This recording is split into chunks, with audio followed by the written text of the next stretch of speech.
Fala Juventude Concard, estamos aqui para mais um podcast do Concardcast e você é o nosso convidado a ficar até o final para assistir essa entrevista que nós teremos aqui. E obrigado você que tem acompanhado todos os episódios e compartilhe aí com alguém para que possam ser edificados através desse Concardcast. E hoje nós estamos aqui com um jovem pastor, já pastorei há 5 anos, uma igreja que foi plantada por ele no núcleo rural, que está se transformando em um núcleo urbano, casado, pai de 2 filhas, e eu tô aqui nessa manhã com Paulo Paulo Azaf. Azaf, amém. Seja Prazer estar aqui. bem-vindo. Gente, essa camisa é afrontosa, viu? Mas tudo bem. Tem problema não, tem problema não. Ó, em minha defesa, eu ia vir com outra camisa, do Concad. Eu não achei, aí tive que vir com essa. Eu sei, tô ligado. Meu amigo, seja muito bem-vindo, fique à vontade em nosso meio. Estamos aqui para ouvir um pouquinho da sua história, do legado que você tem carregado e transmitido por onde você passa, né? Paulo Azaf, meu amigo, eu gostaria de ver com você aí, para você contar um pouquinho da sua trajetória, da sua história, para que a gente possa te conhecer, né? Um pouquinho mais. Uhum.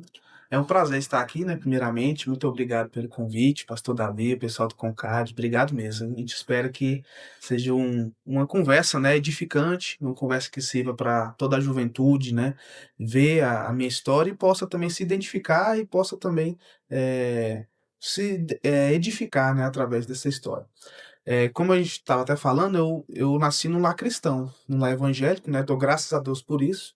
É claro que não é porque você nasceu num lar cristão que você vai ser crente a vida toda. Você precisa de fato ter um encontro com Deus, um encontro com Jesus, né? E eu dou graças a Deus porque é um privilégio nascer num lar cristão. É um privilégio, não é tudo, mas é um privilégio. E dou graças a Deus pela minha mãe, que sempre orou por nós, sempre se dedicou, nos ensinou, nos levou para a igreja, até quando a gente não queria ir, né? Que mãe que não fez isso, né? Quantas vezes, né, quando criança, mãe, eu queria ficar em casa hoje, não queria ir pro culto não, e ela sempre levava a gente, né, eu e meu irmão, e a gente sempre fez culto também em casa, doméstico, isso até hoje me marca muito, sabe? Ela fazia culto nos lares, na nossa casa, né, cantava hinos, eu sei os hinos da harpa, quase tudo por causa disso, E é né. engraçado, né, Paulo Azaf, porque de fato fica na memória. Eu, quando começo a cantar algum hino da harpa, eu lembro da voz da minha mãe cantando aquele hino da harpa dentro de casa no culto de doméstico que a gente fazia. É muito incrível como fica marcado em nós, né? A gente pensa que não, mas fica. A gente às vezes subestima assim o impacto que isso tem, né? Inclusive eu, por exemplo, hoje é, tento fazer com minhas filhas, né? Sempre, mas sempre tem a correria, né? Aquele negócio do dia a dia, às vezes não dá para fazer, mas sempre que eu faço eu me lembro o impacto que teve na minha vida e eu quero agora trazer esse impacto para a vida delas também, né? Que é você na sua casa fazer ali um ponto de pregação. Né? Na sua casa você ter uma igreja também, A extensão a da igreja. família reunida, orando juntos, um pelo outro. Isso traz comunhão na família, né? Isso traz edificação, e através dos louvores da harpa, você vai transmitindo um legado também para a nova geração, né? Para os jovens conhecerem também esses hinos que são bíblicos, são cristocêntricos, são marcantes, né? E ler ali a palavra é muito especial. Eu dou graças a Deus por isso, me marcou muito. E nos dias difíceis, no momento difícil, até hoje, isso me ajuda a prosseguir, a continuar, por causa dessa base que foi feita, né? Esse fundamento. É interessante. Realmente, assim, o culto doméstico é um algo de suma importância. A gente precisa realmente resgatar, é um princípio, é um fundamento, né? Para poder, principalmente, passar esse legado para as futuras gerações. E nós, agora que somos pais, recebemos isso e agora estamos transmitindo isso para os nossos filhos também. Mas, Paulo Azaf, me conte aí um pouquinho da sua infância. Você compartilhou com a gente aí que teve alguns momentos difíceis na sua infância. Fala aí conosco aí sobre esses episódios. Sim. Minha mãe conta, né, algumas histórias, a gente não lembra, assim, tem fotos, né, claro, mas eu não lembro de fato como aconteceu tudo isso, mas minha mãe conta com muitos detalhes, meu irmão também, que é mais velho, lembra de tudo isso. Mas desde pequeno, assim, eu tive várias lutas e quase mortes, né? Ou seja, livramentos que Deus me deu. Quando eu era bem pequeno, na época da criança mesmo, ali bem pequeno, bebê e criança, eu tinha uma condição que eu não podia chorar, porque sempre que eu chorava, eu ficava roxo, ficava sem ar, ficava aquele desespero, né, na família. Então, eu não podia cair, não podia machucar, porque eu começaria a chorar muito e talvez precisasse levar até para o hospital. Era uma condição assim, eu não sei exatamente se há algum diagnóstico disso, mas graças a Deus, depois de um tempo passou. Mas era muito assustador, pelo que minha mãe fala, né? E após isso, uns 4 anos mais ou menos de idade, eu sofri um acidente, um atropelamento. A gente morava numa esquina, né? Inclusive eu passei lá esses dias, tem um quebra-mola lá até hoje, que foi colocado depois disso, desse acontecimento. E meu pai estava conversando com um amigo na calçada, né? E eu tava brincando, criança, né? Correndo de um lado pro outro. E o pessoal falando, para com isso, menino, vai passar carro, né?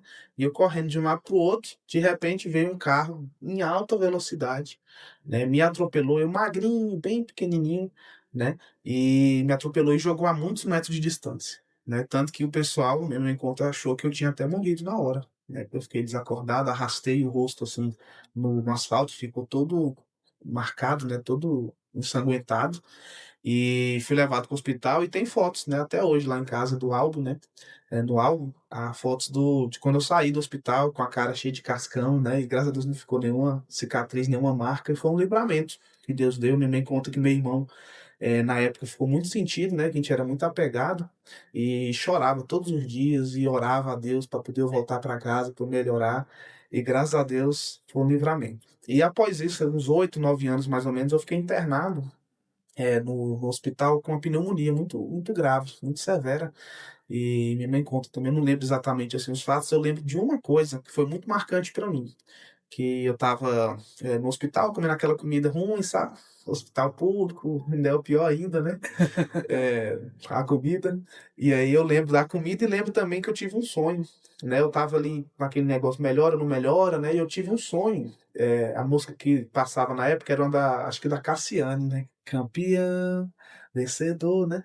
E eu via um tipo um balão assim carregando uma faixa assim, ó, com esses dizeres, né? E essa música tocando e eu saindo do hospital. Eu contei pra minha mãe esse sonho na época, ela deve se lembrar, né, até hoje.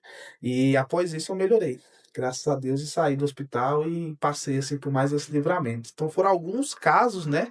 Claro que criança sempre tem história para contar de livramento que Deus deu, né? De queda, mas essas foram um pouco mais graves e que aconteceu. E minha mãe desde sempre, assim como Maria, mãe de Jesus, né? Guardava as coisas no coração, né? Ela sabia que tinha uma promessa, né? Sobre a vida, sobre a minha vida, né? Sobre a vida do meu irmão também. Ela sabia que Deus tinha um chamado muito grande. Então, desde cedo, o inimigo se levantou ali. Ele sempre se levanta contra crianças, né? Contra bebês, né? Que eles sabem que no futuro vão ser alguém que vai dar prejuízo para ele, né? E graças a Deus, Deus é maior, né? E me Amém. livrou e me tirou dessa. Glória a Deus, glória a Deus. De fato, assim, a gente que é pai, a gente entende, né, nessas histórias aí que você acabou de contar, que quando a gente chega a falhar, a mão de Deus está lá, né? Ou quando a gente não está presente, a mão de Deus está lá. Foram muitos livramentos. Eu acho que todo mundo que até está assistindo esse podcast sabe dos livramentos, ou nem tem consciência dos livramentos que Deus efetuou, seja na infância, na adolescência ou até na fase adulta. Mas eu costumo falar que existe um agir invisível de Deus, né? Onde a gente não vê, mas que Ele sempre está lá agindo, operando, colaborando para que possamos estar guardados. Eu lembrei de mais um, enquanto você estava falando, eu lembrei de um episódio. Aconteceu lá no Piauí e foi marcante também. Eu ainda criança, não lembro exatamente a idade, mas eu lembro do. Eu já devia ser um pouco mais velho, devia ter uns 10, 11 anos. Porque eu lembro mais vívido, assim. Eu tava num comércio da nossa prima, né? Ela tinha um mercado, uma mercearia. Eu tava lá ajudando a empacotar, a gente tava de férias lá e eu tava no comércio. E de repente entrou, né? Um cara ficou na moto e o outro entrou armado para assaltar. E eu, criança, saí correndo para fora.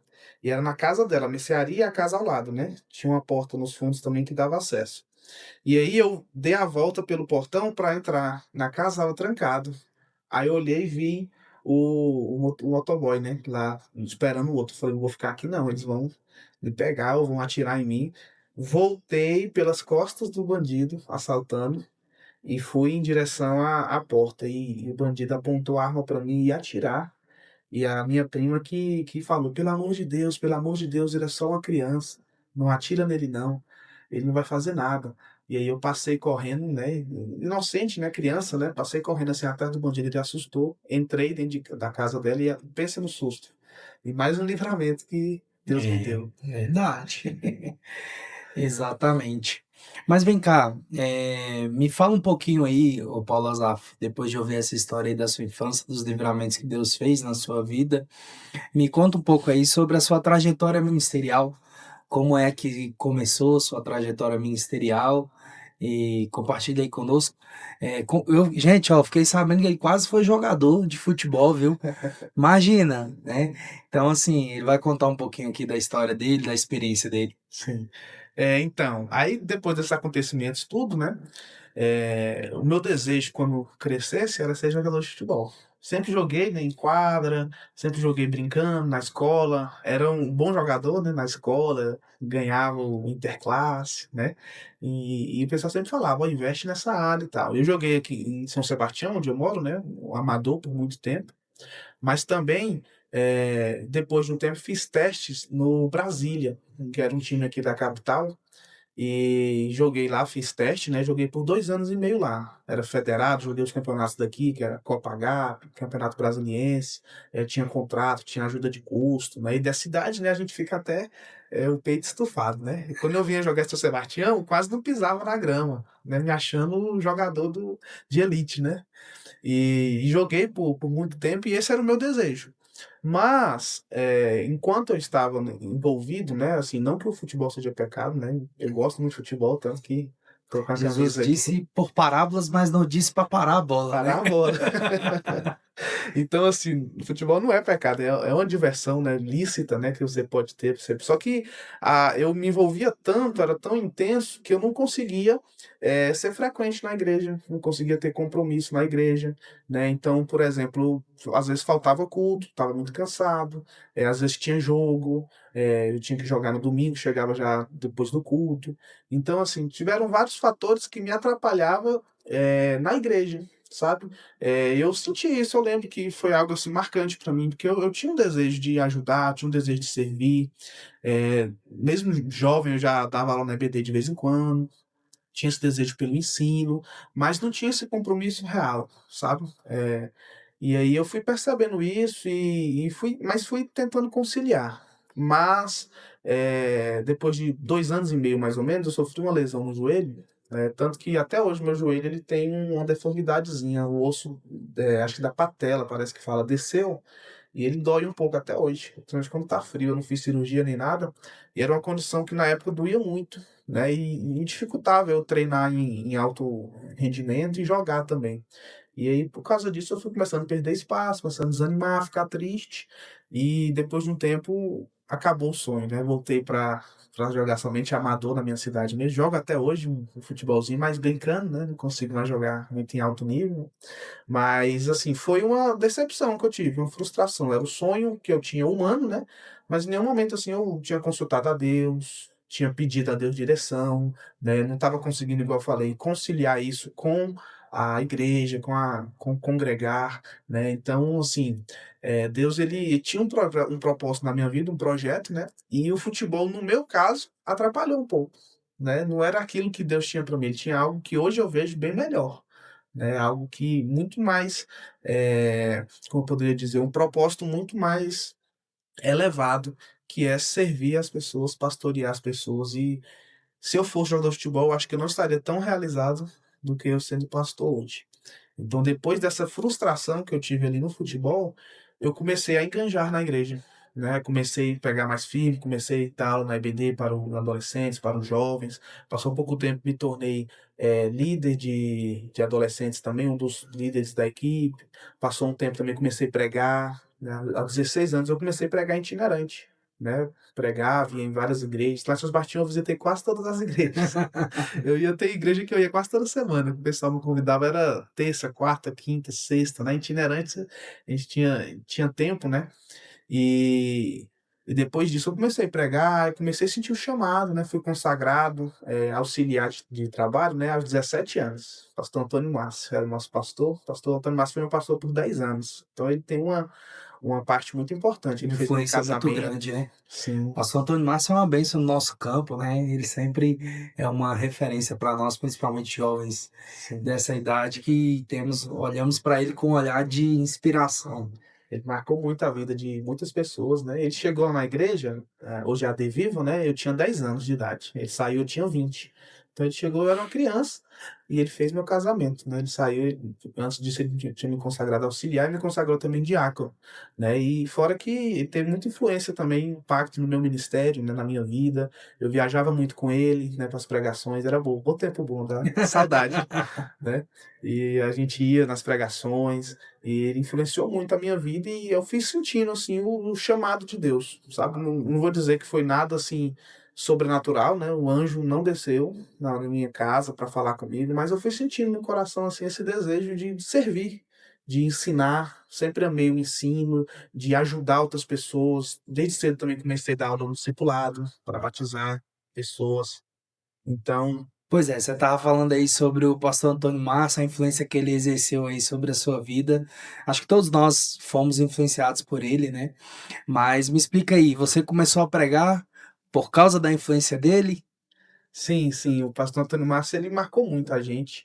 E lá na igreja, quando ele pastoreou a gente, vários despertaram como pregadores, né? Tem vários nomes que eu poderia citar aqui, que são pessoas que hoje até pastoreiam, igrejas, do campo da Catedral Baleia, e eram influenciados e são influenciados, né, ainda hoje por ele, né? Eu, por exemplo, eu queria ser pregador itinerante, né? Eu tinha esse desejo, já pregava lá na cidade, né? E eu lembro, eu fiz um cartaz, né, no Facebook. Esses dias apareceu a mensagem, há 11 anos atrás. Eu coloquei lá, coloquei o nome do meu ministério, Ministério Maranata, né? E agendas abertas, né? Então, assim, eu tinha esse desejo de ser itinerante, e eu não vou mentir, eu até, em a certos pontos, imitava o pastor Antônio Márcio, sabe? O jeito de falar, o jeito de bater o pé, né? A gente tinha esse desejo, assim, de fazer como ele, né? De seguir a ele ali, né? Não só eu, né? Não era só eu, não. Muita gente ali que não só imitava, mas se inspirava nele, né? E eu tinha esse desejo de ser pregador itinerante. Mas aí o tempo foi passando, né? Eu fui consagrado diácono aos 19 anos, e aí, aos 20 anos eu casei, o pastor Antônio Márcio fez meu casamento. Inclusive, foi um casamento muito espiritual, sabe? Tanto que ele falou em línguas, entregou profecia, foi um casamento, assim, diferente, sabe? Eu gostei muito. Até hoje, eu lembro tanto que eu chorei. Foi muito especial, muito marcante. E aí, após isso, quando eu tinha 20 anos, né? Após meu casamento um pouco, ele foi trocado, né? Houve a troca de pastores e o pastor Helder assumiu, né? A gente não conhecia ainda ele, mas também influenciou muito a minha vida, já para outro lado, né, do ministério, que é o do pastoreio, né, que até então eu queria ser pregador itinerante. Mas aí, após a chegada do pastoreio, depois do meu casamento também, eu acho que eu fui tendo uma nova visão, um novo Uma desejo, fui maturidade, né? Começou a vir mais. isso. Fui observando ele também, gostei da forma dele administrar, dele organizar, né? E falei, eu acho que eu vou para ter um chamado para pastorear, né? Senti assim no coração esse desejo mais de pastorear do que de pregar, né? E aí, com uns 21 anos, eu fui consagrado presbítero pelo pastor Helder, né? E ele me colocou também na Escola Bíblica Dominical como superintendente e como também líder do culto de ensino. Então, eu que dava o ensino, era às vezes uma semana eu, outra semana ele. Então, assim, foi muito marcante para mim isso, porque eu tinha que preparar pregações quase que semanalmente, né? E preparar pregações, estudos, já era uma forma dele me preparar para quando eu assumisse uma igreja. Eu não sabia, mas ele já tinha o objetivo disso, né? Já tinha enxergado isso, né? Ele já tinha em mente isso. E eu não sabia, mas fui sendo preparado, sabe? Entendi. Interessante, né? Quer dizer que se você fosse jogador de futebol, você acabaria não vivendo esse ministério assim, dessa maneira. Não viveria. E eu acho que não teria valido a pena. Mesmo que ganhasse dinheiro, fama, eu acho que eu não estaria tão satisfeito do que vendo os frutos, né, do ministério que Deus vai nos dando, a diferença que a gente faz na vida das pessoas, casamentos restaurados, pessoas que lá na igreja, por exemplo, eu estava vendo esses dias o líder dos varões, nosso lá, ele chegou na igreja e não era ainda casado no papel, né, morava junto. E aí se casou, eu batizei ele, ele se tornou hoje um diácono e líder de varões. Eu estava vendo isso, o dinheiro no mundo nenhum paga.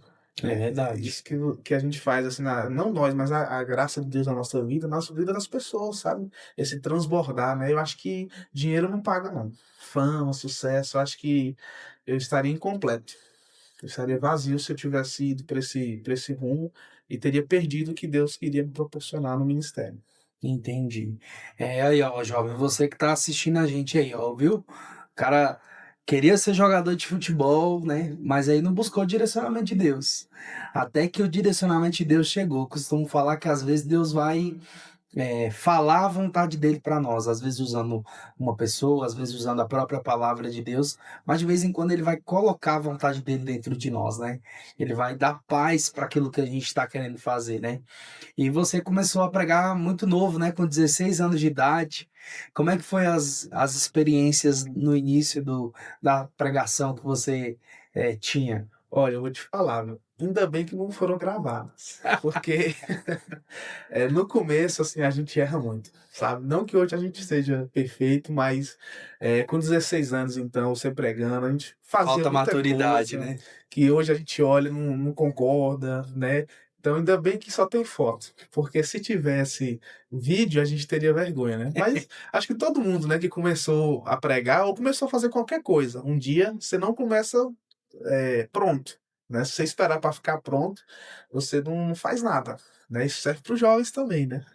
A gente às vezes quer tá esperando, né, ficar perfeito, ficar 100% para fazer alguma coisa, mas não, a gente às vezes, tendo a direção de Deus ali, a gente começa e aos poucos Deus vai trabalhando, vai moldando, vai nos amadurecendo.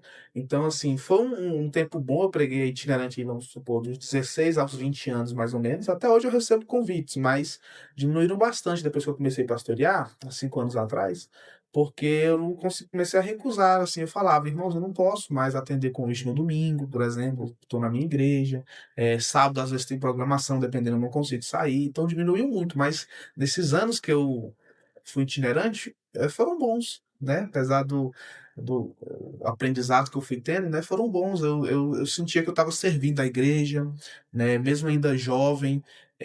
Nunca também estipulei valor, né? Eu lembro que o pastor Márcio, ele nos ensinou, né? Ele falou, olha, você não vai recusar a oferta. Se alguém te ofertar, você recebe, né? Mas você vai falar, não, só a gasolina tá bom, irmão, né? Então era isso que eu sempre fiz, né? Nossa, não, irmão, tem só o transporte, se você conseguir me abençoar com isso, e fica ao critério da igreja, né? E já aconteceu, lembrando aqui agora, eu lembro que no começo do casamento, foi um pouco difícil a questão financeira, sempre é, né? E eu trabalhava no emprego, ainda recebia um salário mínimo, e minha esposa não estava trabalhando, então foi bem apertado. E eu lembro que faltava às vezes para comprar uma coisa, uma comida, né? A gente, graças a Deus, não passou fome, né? Graças a Deus, mas passava um aperto, uma dificuldade, sabe? Uma dúvida ali. E nesse tempo, eu lembro que eu fui pregar numa igreja, e eu não vou mentir, eu não dei nada assim, assim, eu não pensei que eles iriam me abençoar. Era uma igreja bem simples, bem pequena. Eu não estipulei valor. Eu falei assim, não pensei, né? Acho que nem da gasolina eles vão dar. Imaginei, né? No coração. Mas cheguei lá, fui surpreendido, né? Um valor, na época, acho que era R$ 300, mas que na época era bem mais dinheiro que hoje, né? E me ajudou. Fiz a feira do mês, por exemplo, né? Então, assim, entre outras coisas que Deus foi mostrando seu cuidado, foi mostrando sua direção. Eu sempre gostei de pregar, a gente vai falar mais sobre isso, né? É. Então, desde o começo eu pregava ali itinerante e fui aprendendo, fui melhorando, fui fazendo curso, fui lendo livros, fui tentando me aperfeiçoar para fazer bem esse trabalho, né? E senti o chamado de Deus ali muito forte na pregação. Acho que a pregação ela traz um efeito muito grande na vida das pessoas, né, através da pregação ali, eu acredito, né, como alguns teólogos defendem, é o próprio Deus falando, quando você é fiel à Bíblia, é o próprio Deus que está falando, então eu sempre vi essa seriedade da pregação, nunca fiquei fazendo muita gracinha, mesmo novo, né, eu era uma pessoa já mais séria, né, não ficava fazendo muita piada, muita, né, brincadeira, chegava, pregava a palavra, gritava um pouquinho mais, eu acho que era até mais pentecostal do que eu sou hoje. Quando eu era mais novo, eu gritava, batia o pé, né? E entre outras coisas, né, que eu fazia. Mas no passar do tempo eu fui pegando outro direcionamento, né? Mas fui fazendo ali, acredito, a vontade de Deus ainda. É, que interessante, né? E de fato quando Deus vai colocando a vontade dele em nós, a gente vai é, começando a nos preparar para isso, né? Eu me lembro que eu comecei a pregar também com 14 anos, e a primeira coisa que eu fiz foi pegar um livro, né? Aprenda a Pregar, Sim. do pastor Josué Gonçalves, que é um livro até antigo, tinha umas indicações sobre como pregar, e tinha um bocado de sermão lá que ele disponibilizava, né? E aquilo ali foi um pontapé inicial para eu começar também a me interessar por teologia, por homilética, por hermenêutica, que são termos teológicos, né? Sim. E matérias teológicas que vão nos aperfeiçoando na matéria da pregação, né? Mas me diga aí, o que é que você falaria hoje, por exemplo, para um jovem que está iniciando o ministério da pregação, por exemplo? Primeiramente, eu diria parabéns. Parabéns que você foi escolhido assim, por Deus para fazer uma nobre missão. Né? A pregação é uma nobre missão. Né? Eu lembro da história, por exemplo, do Dr. Martin Lloyd Jones, da Inglaterra. Ele era médico, né? Ele fazia parte da equipe ali do médico da rainha. E ele foi chamado para o ministério por Deus, né? Sentiu esse desejo no coração e abandonou tudo, deixou a profissão para seguir o ministério. Ele era um grande pregador. E ele falou: eu não deixei nada, eu ganhei tudo. Quando Deus me chamou para o ministério, Deus me chamou para a pregação, era o papel mais importante que eu poderia fazer. Tanto que ele é conhecido como médico de almas, né? Um doutor, médico de almas. Então, eu vejo nisso também. Você que está sendo chamado, jovem, aproveite essa oportunidade, né? Não é todo mundo que vai pregar. Né? A gente às vezes tem esse desejo, né? A gente vai no congresso de jovens e fala, ó, que vai sair pregadores. Amém, tomara, mas não vão ser todos, né? Tem Sim. várias áreas na igreja para a pessoa atuar, tem pessoas que vão ser líder de ministério, tem pessoas que vão no louvor, ou na portaria, no serviço, né? Na administração, mas se Deus te chamou para a pregação, aproveite, se desenvolva. Inclusive, eu dou aula no curso de obreiros nosso, do Ministério, lá na região 2, sobre essa matéria de homilética, a arte da pregação e hermenêutica também, a arte de interpretar. E eu sempre falo para os alunos, a gente tem que ter humildade, no púlpito, a gente não tem lugar para soberba, você se achar superior. Eu aprendi desde o começo até hoje, eu ensino e sigo isso. Sempre que você for falar com os irmãos, chamando, né, exortando, chamando a atenção de alguma coisa, sempre se envolva, né? Coloque nós. Nós precisamos orar mais, né? É diferente você chegar, você precisa orar mais. Você se coloca acima da pessoa e desconecta um pouco do ouvinte, né? Talvez ele até rejeite ali a mensagem, se sente acuado, né? E você se envolve na pregação, nós precisamos orar mais, nós precisamos mudar, nós precisamos nos arrepender, que você traz ali para a pessoa para perto de você. Então, eu diria isso, se desenvolva na pregação, leia livros, tem bons livros, a Editora Fiel lançou vários livros sobre pregação, eu já li quase todos que eles lançaram, né, praticamente. Tem muitas técnicas, mas, acima de tudo, é a espiritualidade. Né? Você, além das técnicas, você tem que ter também uma vida com Deus. Você tem que ter um testemunho, né? Não adianta. Já pensou, você chama o seu vizinho para ir ouvir sua pregação, né? Aí chega lá e você fala coisas que às vezes você não está vivendo, né? Aí não adianta. Então, existem vários fatores ali. Então, se você, jovem, é um pregador, cuide do seu testemunho, né? Da sua forma de tratar os pais, da sua forma na escola, né? Eu, por exemplo, só um detalhe, quando eu comecei a pregar, eu ainda estava estudando no ensino médio. Com 16 anos, estava no segundo ano do ensino médio. Então, segundo e terceiro ano, eu era o pregador da sala. Né? Todo mundo falava, não, é o pregador, por quê? Às vezes no intervalo juntava ali uma rodinha, aí tinha um amigo meu, que ele é cantor, né, até hoje, é o Lael. E a gente estudava junto, né, fazia um cultinho ali, aí começava a pregar, aí começava a falar, às vezes com brincadeira, mas às vezes também sério, né? Então era conhecido como pregador, como pastor na igreja, né? Mesmo não sendo ainda, né? E, e desde cedo a gente foi percebendo isso, né?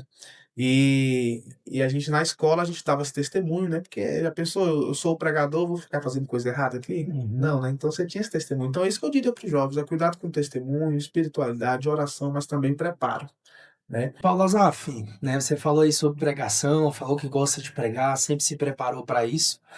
Me fala aí, você plantou uma igreja, né? Numa zona rural, né? Que tinha apenas duas famílias, como a gente conversou aqui. E essa igreja ela foi desenvolvendo, foi crescendo, tem crescido, né? Me fala aí sobre qual é a importância da pregação na plantação de uma igreja, por exemplo. Uhum. Como você falou, né? Eu fui chamado assim por Deus e pelo pastor Helder há 5 anos atrás. 5 de setembro de 2020. Eu Ó, lembro até hoje. acabou de completar 5 anos. Sim, foi o dia da minha posse lá. Era uma igreja que foi recebida, ela já tinha alguns anos de trabalho lá de outro ministério, mas que aos poucos foi. Era bem pequena, sabe? O local, né? Era um aluguel e tinha bem poucos membros, já estava ali quase fechando, porque às vezes pessoas de outra congregação que ia para lá para tocar o trabalho e tal. Aí foi entregue, né, para o pastorel essa igreja, ele colocou um obreiro lá, ficou alguns meses, mas realmente não tinha pessoas, né? Tinha apenas duas famílias. E esse obreiro, por algum motivo, eu não lembro agora ao certo, ele entregou o trabalho, né? Contou pro pastor. E eu não sei se eu era a primeira opção do pastor Helder para assumir lá, acho que por causa da idade, não sei. Eu ajudava muito ele na sede, né? No culto de ensino, na EBD. Mas acho que Deus direcionou ele para que eu me colocasse. Ele conversou comigo, eu até gelei na hora. Eu falei, "Ih, será que fui para casa pensar, né? Ele deixou, pensa lá um pouquinho. E contei com minha esposa e o coração chega, gelava, né? E eu senti assim esse chamado de Deus mesmo para ir para lá. E a gente foi, né? E eu lembro que no dia da posse choveu muito. E lá era uma zona rural, né? E eu não ia. Faz tempo, anos que eu não tinha ido lá. Mesmo sendo na cidade onde eu moro, era um bairro mais afastado. Então eu nem lembrava como estava lá, não conhecia. E aí eu fui chegando assim, tava de noite, tava chovendo muito. Eu passei direto, não tinha localização, não entrei na entrada certa. Ia para um lado, ia para o outro. Eu lembro que minha mãe tava no carro também. E eu falei: Quer saber? Acho que eu vou embora. Acho que eu vou voltar para casa porque isso aqui acho que não vai dar certo, não. Aí voltei para BR e peguei o telefone para ligar pro pastor Helder. Falei: Pastor Helder, onde é que fica a igreja? O senhor tá aí? Aí ele não tinha, não pôde ir. Eu não estou aí, mas o pastor Carlos Alberto, né? Que era o vice dele, tava lá, né? O Carlão. Aí eu tentei falar com o Carlos Alberto, tentei falar com meu irmão, até que consegui me explicar onde era. Aí fui, aí lá na posse tinha o Glício e a Égila, né? Pastor Glício e a missionária Égila que iam me auxiliar lá, né? Eles ficaram, acho que 2 anos lá com a gente auxiliando, né? Pra ficar dois casais, né? Ajudando. E tínhamos também duas famílias lá. Então, mais ou menos isso foi o começo da igreja, onde hoje é a De Viva Capão Comprido, né? E assim ela começou. Foi uma plantação, um trabalho feito assim aos poucos. Eu sempre converso com pastores que vêm falar comigo, né? Sobre ministério, pastores que estão começando, apesar de eu ser jovem, eu tenho 5 anos de experiência, eles me perguntam alguma coisa, né? E eu falo, tem que ter paciência. Não adianta você querer fazer as coisas de imediato, achar que vai ter resultado no primeiro ano. Não tem. Você primeiro tem que plantar, primeiro você tem que regar, né? Primeiro tem que fazer um trabalho ali de fundamento. E desde o começo, eu lembro que assim que eu cheguei, por algum motivo, não tinha culto de ensino. Né? Lá não tinha culto de ensino. Acho que por causa da quantidade de pessoas, tinha apenas culto sexta, que era de libertação. Aí eu fiz até algo que o pessoal não recomenda, não é bom chegar mudando, né? Mas eu tive que mudar, porque era uma necessidade. Eu falei, não, então sexta-feira está cancelado o culto, agora é quinta-feira, culto de ensino. Eu espero todo mundo aqui. E comecei a pregar a Bíblia. Né? Peguei um livro da Bíblia, acho que foi o primeiro, foi Filipenses. Comecei a pregar, versículo por versículo. Pregava um capítulo, pregava uma semana, pregava o outro. Aí fiz isso até o final do ano. Quando acabou o ano, eu cheguei com o pastor Bliss, que era o meu vice. Falei, vamos pregar o livro de Marcos na igreja? O Evangelho de Marcos, todinho, versículo por versículo, separei as divisões, deu 52 pregações. Ou Um seja, ano inteirinho. o ano inteirinho, 52 domingos. Não falhou nenhum. Era um domingo eu pregava, domingo ele. A gente pregou o Evangelho de Marcos todinho. Aos domingos. Aos domingos. E nisso, aos poucos, foram chegando pessoas. Foram chegando famílias. E aí chegavam visitantes. Num dia, na segunda-feira, a gente já ia na casa dele, né?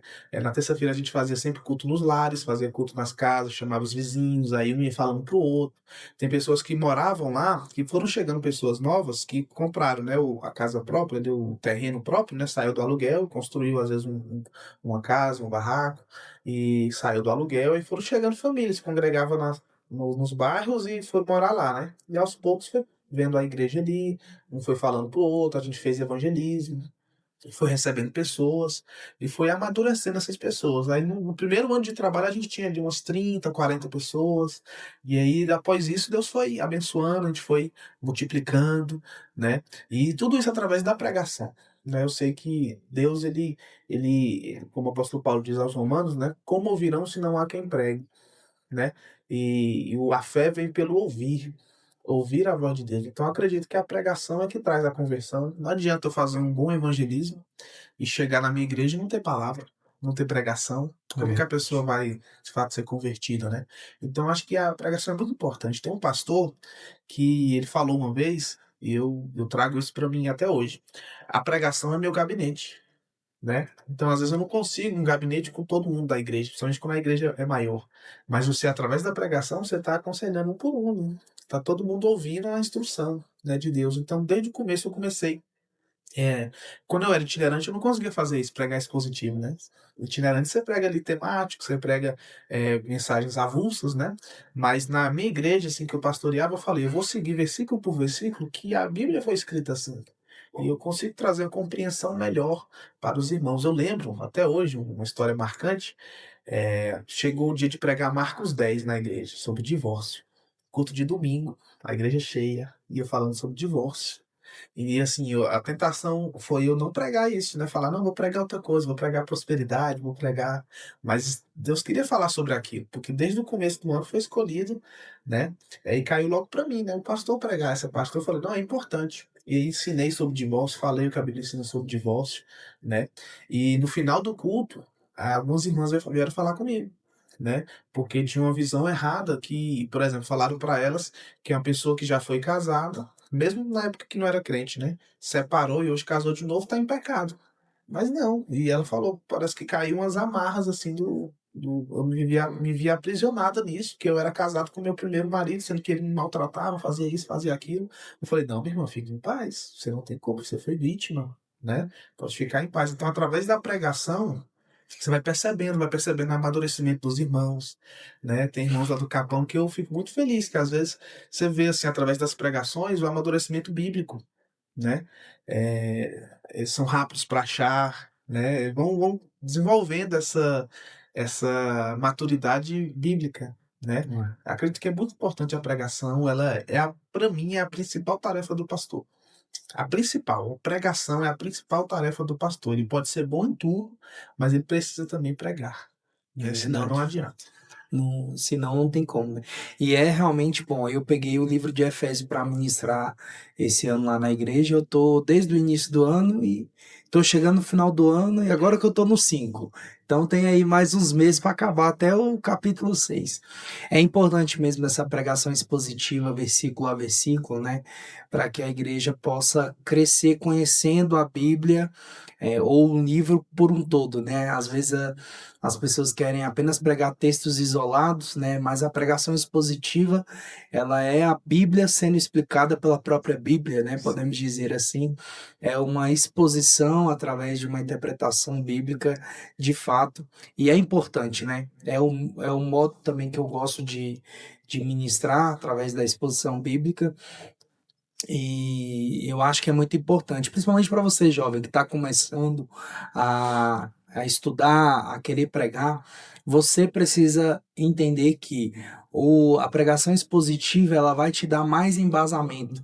Você vai precisar cavar mais fundo dentro daquele livro, dentro daquele contexto, daqueles 2 versículos, 3 versículos que você vai pregar, mas isso vai ser muito importante, tanto para você aprender, quanto para a igreja aprender e crescer na graça e no conhecimento de Deus, né?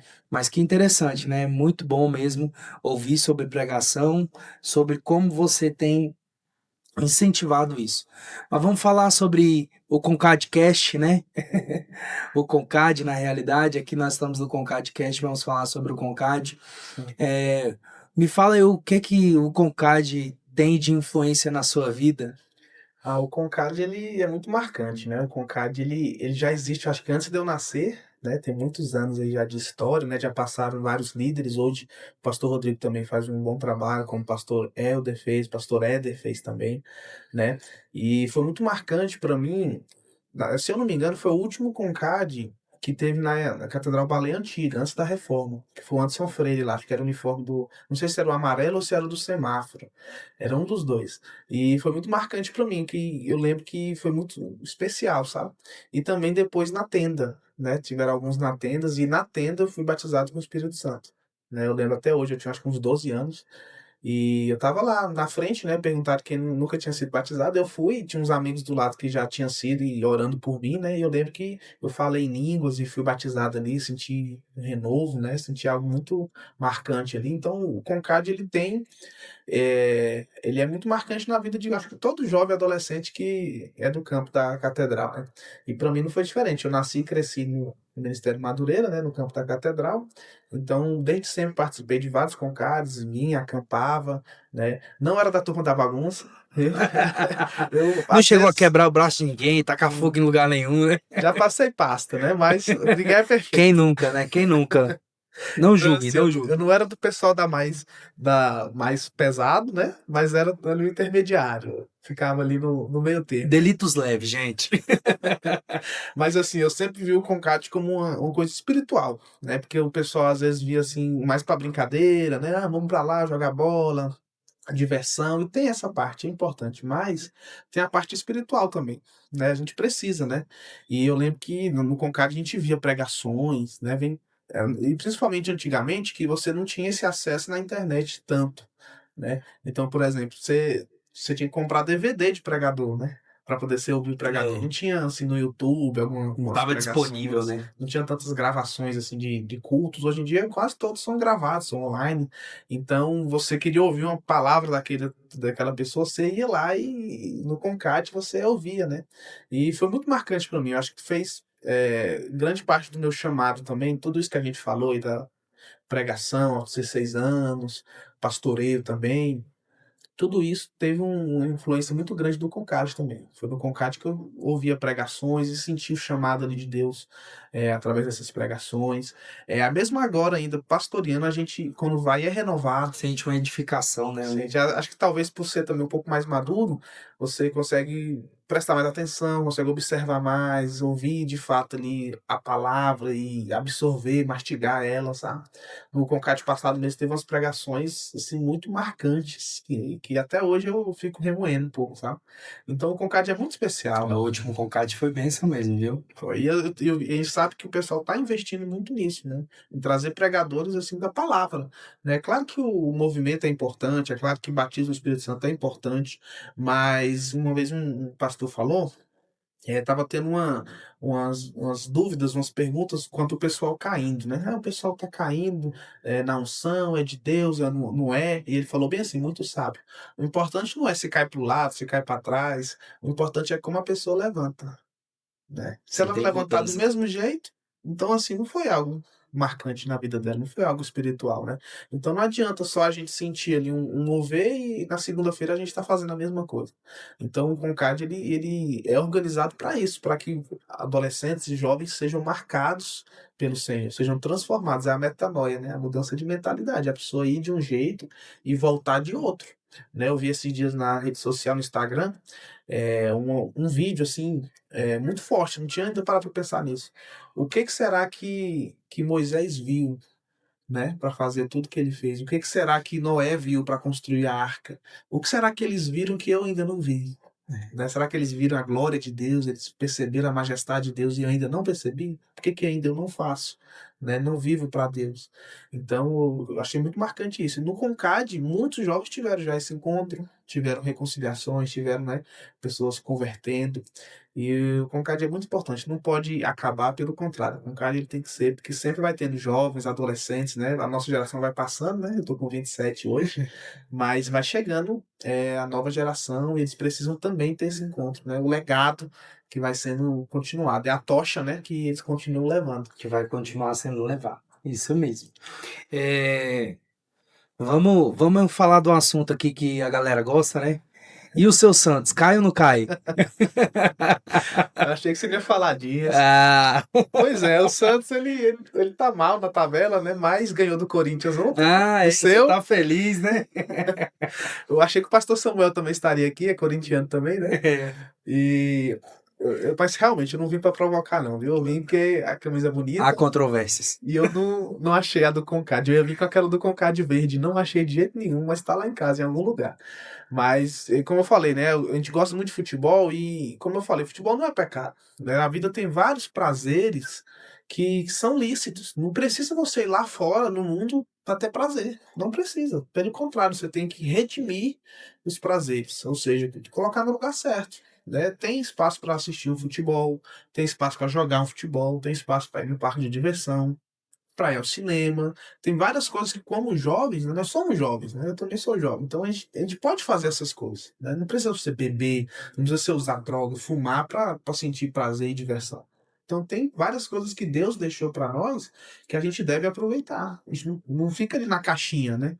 Só faz coisa de crente, só vai pro culto. Né? Não, tem várias coisas também, né, jovens, que a gente pode fazer que são lícitas, que são boas, né? No momento certo, na hora certa. Por exemplo, eu sempre falo para os irmãos: não fique em casa para assistir jogo de futebol. Né? Às vezes tem jogo do Flamengo lá no domingo à noite, né? E eu sinto falta de alguns irmãos. Aí teve uma vez um obreiro, eu cheguei nele e perguntei: "Varão, você faltou para assistir o jogo ou que não deu para vir?" Então eu falei brincando, né? Pra chamar a atenção, não. Ele, não, pastor, não deu para vir, não. Tá? Eu acreditei, acho que é verdade. Mas eu falei: ó, irmão, se você faltar culto para assistir jogo, seu time vai perder. Falei. E o Flamengo perdeu aquele dia, acho que foi no Mundial, pro Bayern de Munique. Ah, sim. E aí eu falei pro pessoal, até no púlpito, falei: ó, irmão, se um dia que você faltar pra assistir jogo de futebol, seu time vai perder, viu? Se eu sou profeta. Então, assim, tudo no lugar certo, na hora certa. O problema é, às vezes, você querer também diversão demais e não Ou exceder muito, né? exceder e não ter espaço para as coisas sérias, né? Então, a gente tem que conciliar aí, como jovens, né? As coisas de Deus e também as coisas do mundo. E você acha que ano que vem o Hexa? Ah, eu sou suspeito a falar porque eu sou muito. Eu torço muito para a seleção brasileira, eu torço muito pro Neymar, né? Por ser do Santos também. Então, assim, eu queria muito que o Hexa viesse. Né? Inclusive, na Copa passada, eu acho que perdeu foi culpa minha. Foi? Foi culpa minha. Porque todo jogo do Brasil, nenhum jogo a gente fez churrasco. Todos os jogos a gente assistiu, comeu uma pipoca, tomou um Guaraná. Aí chegou contra a Croácia, a gente falou: vamos fazer um churrasco? Fez o churrasco, o Brasil perdeu. Sem churrasco, então, em 2026, viu? Mas a Copa do Mundo mesmo é algo assim. Eu já vi alguns crentes mais antigos, né, falando assim: ó, Copa do Mundo não pode assistir, não. O É nome do já mundo. diz, Copa do Mundo. E eu ouvi isso, não é brincadeira, não. Mas assim, é um pensamento, né, antigo, né, que não cabe, né? Biblicamente, não tem motivo de você não assistir. É claro, você não vai faltar o culto para poder assistir jogo, mas você vai acompanhar. Eu amo Copa do Mundo, assim, eu paro tudo para assistir. No último, Ixi, agora eu tava de férias, eu assisti todos os jogos. Não foi ixi, só o do aí é Brasil, não. imerso na Copa do Mundo. Foi algo assim marcante. A gente precisa disso, a gente não é robô. Ah, Né? E nós, pastores, né? Falando agora não só aos jovens, mas aos pastores, às vezes a gente fica tão centrado ali no ministério, pregação, e cair igreja é muito boa. É bom você pastorear, mas tem muitas coisas para resolver, muitos problemas. e às vezes uma distração dessa é mais espiritual do que você estar preocupado com a igreja. Sim, você Porque tem você que tá ter, lá relaxando a sua cabeça, sua mente, tem que ter um né? descanso, É, descansar a mente, né? É uma diversão ali. Então, a gente precisa, né, equilibrar tudo isso. Tem pessoas que só quer prazer, tem pessoas que só quer trabalho, e a gente tem que equilibrar ali coisas prazerosas com também trabalho árduo e juntar os dois. exatamente. Mas vamos lá. Passou Paulo Azaf, a gente já está se encaminhando para o final, mas a gente falou muito sobre pregação, né, e sobre uma votação de igreja, a importância da pregação. Eu queria te perguntar, a gente, com o CAD 2026, tem um tema legado, né? E legado é aquilo que a gente quer transmitir, né? Herança é aquilo que a gente quer deixar. Legado é aquilo que a gente quer transmitir, né? O que que você é, na sua experiência ministerial, quer deixar como legado para quem se inspirar em você, por exemplo? Uhum. É, o legado que eu queria deixar é esse amor pela palavra, sabe? Nós que somos crentes, nós somos o povo do livro. E a gente precisa amar essa palavra que Deus deixou. A gente procura, às vezes, muita revelação, muita coisa nova, mas Deus já deixou a revelação. Deus já deixou algo e a gente pode passar a vida toda estudando, a gente não vai saber tudo. Então, aproveitar isso. E através da pregação expositiva que eu citei, né, eu percebi até alguns jovens lá da igreja, né, acompanhando a pregação. A gente está estudando, por exemplo, o livro de Gênesis agora. Eu criei coragem para pregar Gênesis, 50 capítulos, já estou no Meu 28. Deus. E estou seguindo, e eu converso com alguns jovens lá e falo sobre a pregação, falo sobre a história, sobre Jacó, Esaú, a gente já está nessa parte, sobre Abraão, e alguns detalhes ali da história, vai chegar José agora. E depois do culto a gente fica conversando sobre a Bíblia, sabe? Então eu Legal. vejo que através da pregação você tem isso. Por isso a importância da pregação expositiva. Eu quero deixar o legado é esse. Toda a Bíblia é inspirada por Deus. É por isso que é importante você pregar expositivamente. Por quê? Senão você vai pregar só aqueles textos mais conhecidos, né? Tem pastor, por exemplo, que ele prega sempre no mesmo texto. Né? Tem pastor que sempre vai pregar sobre missões, sempre ele vai pregar sobre Davi, sempre vai pregar sobre Sobre a Sansão, volta de Jesus. sobre a volta de Jesus. Então é monotemático, né? E não pode. A Bíblia toda é muito rica, tem muita coisa. Eu vou citar aqui, por exemplo, os livros que eu já preguei no Capão que eu lembro de cabeça, né? Gênesis, a gente já está no 28, né? A gente pregou o livro de Ruth, expositivo. A gente pregou o livro de Esther, pregou no Antigo Testamento 1 Samuel e 2 Samuel todinho. Foi muito, muito especial. Inclusive, eu preguei 1 Samuel 28, Saul visitando a médium. Né? É um texto que você não vai escolher para pregar. Quase ninguém prega, Porque né? é muito difícil, mas assim, é Bíblia. Os irmãos vão chegar nessa parte na leitura E às e vezes não vai entender, não né? vai entender. E eu preciso, como pregador, é isso que pregação é. Eu sempre falo para os irmãos no curso de obreiros. Pregação, o resumo é o seguinte: é a pessoa sair ali da igreja sabendo mais do que ela sabia antes sobre aquele assunto, É verdade. sobre aquela passagem. Então você tem que trazer luz sobre essa passagem, sobre a passagem. E esse é o legado que eu queria deixar, esse amor pela palavra. Né? Eu tenho visto que o pessoal já percebeu isso, né? Tanto que às vezes vai pregadores visitantes lá no Capão e eles falam, né? Nossa, o pessoal é atencioso, o pessoal tá com a Bíblia aberta. Eu sempre falo, irmãos, deixa a Bíblia aberta. A gente vai acompanhando a Bíblia, vai lendo um versículo, vai explicando para você não fugir. Né? Então, o legado que eu queria deixar é esse. Toda a Escritura, 1 Timóteo 3,16, é inspirada por Deus e útil para o ensino, repreensão, educação na justiça. Então, através do ensino, eu quero deixar esse legado. Foi o dia dos professores ontem, né? Então, deixar esse legado de ensino, de aprendizado. A gente precisa estar constantemente aprendendo, constantemente ensinando. Eu falei dos livros do Antigo Testamento que eu preguei, mas eu preguei também já no Novo Testamento alguns. Né? Já pregamos lá o livro de Marcos, né? Atos dos Apóstolos, Filipenses, Colossenses, 1ª e 2ª Timóteo, 1 João. Né? Então, assim, o meu desejo era pregar todos os livros da Bíblia. Já pensou? Né? E a Bíblia toda é inspirada. Então, o livro de Judas é inspirado. Não é o Judas o traidor, né? É outro. Mas em todos os livros, de Filemão, os pequenos, a gente só foca às vezes nos maiores, né? É.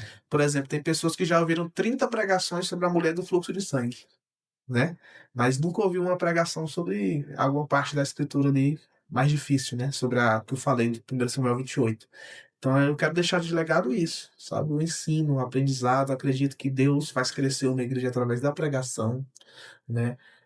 Teve um congresso agora lá no Capão, que a gente recebeu muitas pessoas. Depois que a gente construiu agora a igreja nova, a gente teve nesse congresso, acho que umas 130 pessoas, mais ou menos. E aí o pregador que estava lá veio falar comigo, era de varões, o congresso. Aí falou, pastor, o que você fez aqui para a igreja crescer, para a igreja desenvolver? Tá para ver que o trabalho tá muito bem feito. Eu falei, ô, meu irmão, não fiz nada. A palavra fez tudo. Foi isso que Lutero disse, né? Quando chegaram a perguntar para ele, Lutero, como é que você fez a reforma protestante e isso tudo? Você é uma benção. Ele, não, eu não fiz nada. A palavra fez tudo. Eu lembrei de Lutero na hora, né? Porque é a palavra de Deus que traz conversão, amadurecimento. Não adianta eu querer encher uma igreja se você não tem palavra, né? Se você não tem, o legado que eu quero deixar é esse. É que nós sejamos uma igreja da palavra, os jovens versados na palavra, cheios. Os jovens aprendem tudo, aprendem química, física, biologia, Por que dar uma palavra, né? estuda para concurso, coisas tão difíceis, e eles têm também como aprender a palavra. Esse é o legado que eu queria deixar para eles. Interessante, legal. Nós já estamos chegando ao final do nosso Concadcast. Obrigado a você que chegou até aqui. Antes de concluir, nós vamos aqui para dois quadros que nós fazemos aqui bem rápido. Um é um bate-bola rapidinho. E o segundo é de uma frase aí que você vai deixar aí para impactar a nossa juventude. Mas muito obrigado pelas palavras, pela inspiração. Ouvindo aqui, eu acho que eu saio mais edificado. Vocês pensam aí que não, mas eu saio mais edificado. Cada história que a gente senta para poder ouvir, para poder ver, compartilhar, eu saio muito edificado e não foi diferente hoje. Mas vamos pro bate-bola aí? Bate-bola. Meu amigo, me fale aí que personagem bíblico você gostaria de ser? Nossa, Tirando Jesus, tá? foi, Jesus todo mundo tem que ser. essa foi surpresa. Não sabia, podia ter me falado antes, hein? Vocês são espertos. Olha, eu vou dizer Davi, né? Porque assim, não tem também nenhum personagem perfeito. É, Né? E falando sobre pregação expositiva, aí a gente vai vendo que todos os personagens bíblicos têm defeitos. Abraão mentiu, Isaac foi lá e mentiu também, e Jacó nem se fala. E se for pegar na sequência aí, Moisés assassinou. Então, assim, Davi adulterou. Então, nenhum ali é 100% perfeito. Mas Davi tem algo, quando a gente pregou primeiro e 2 Samuel, a gente percebeu muito isso. Eu sempre falava para os irmãos, Davi tinha um coração ensinável. é. Até quando pecou, né, 2 Samuel 11, que fala do pecado dele, até quando ele pecou, o profeta veio, o repreendeu e ele reconheceu o seu pecado. Né? Então, essa qualidade, essa virtude que eu queria ter, queria desenvolver até mais, era isso, é um coração ensinável. Tá sempre pronto para ouvir, para receber, né? Às vezes algum irmão da igreja quer falar algo, dar uma opinião e o pastor, não, não, né? Não vou fazer isso, não vou ouvir, eu sou o pastor. Não, acho que precisa ouvir Sim. outra visão, ver o que a pessoa tem a dizer.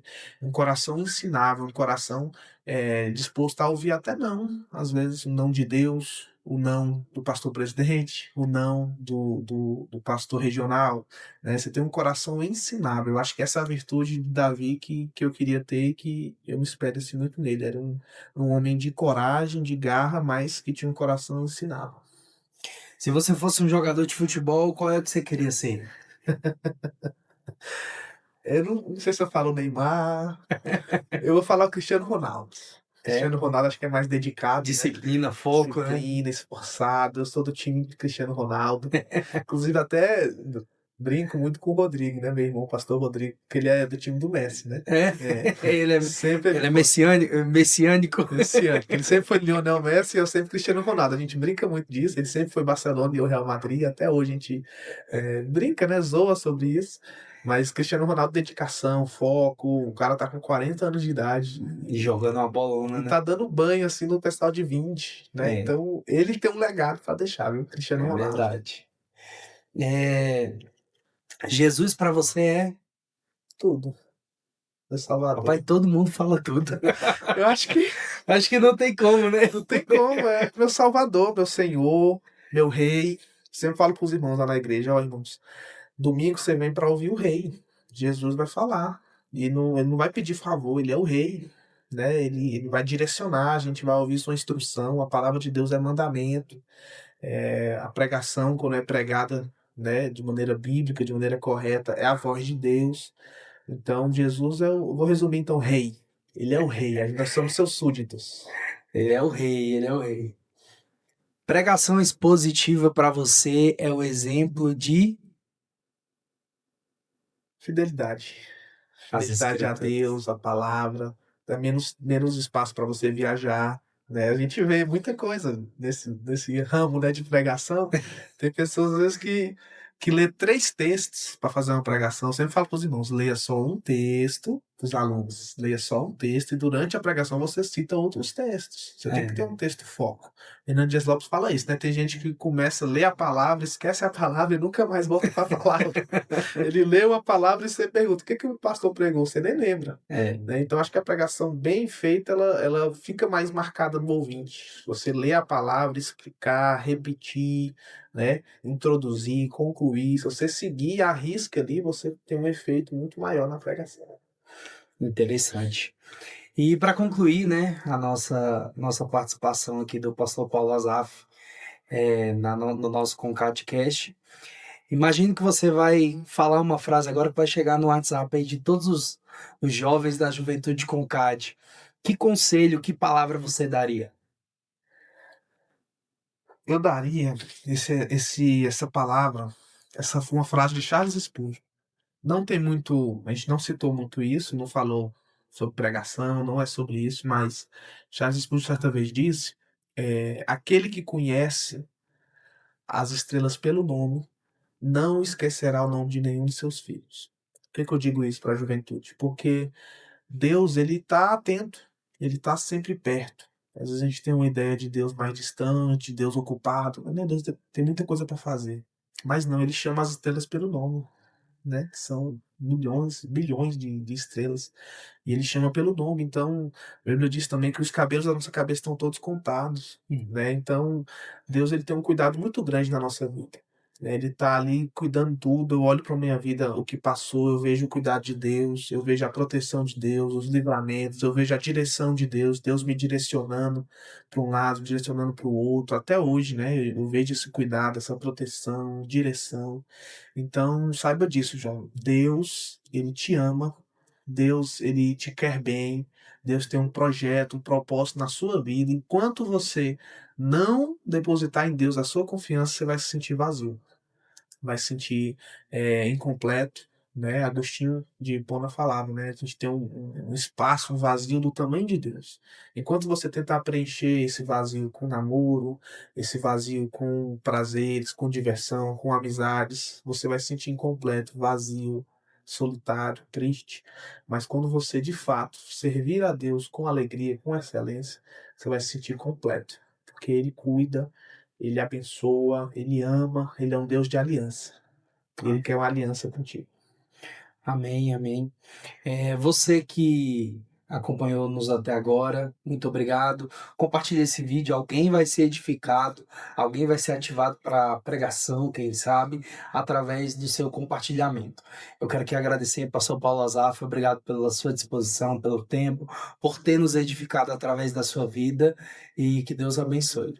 Obrigado, meu amigo. Só tenho a agradecer. Deus abençoe você, Concadcast, Concad, Pastor Rodrigo, toda a liderança. E tenho certeza que o Concad esse ano que vem vai ser um sucesso, vai ser bênção. Em nome de Jesus. Amém. Gente, tchau, tchau e até o próximo Concadcast.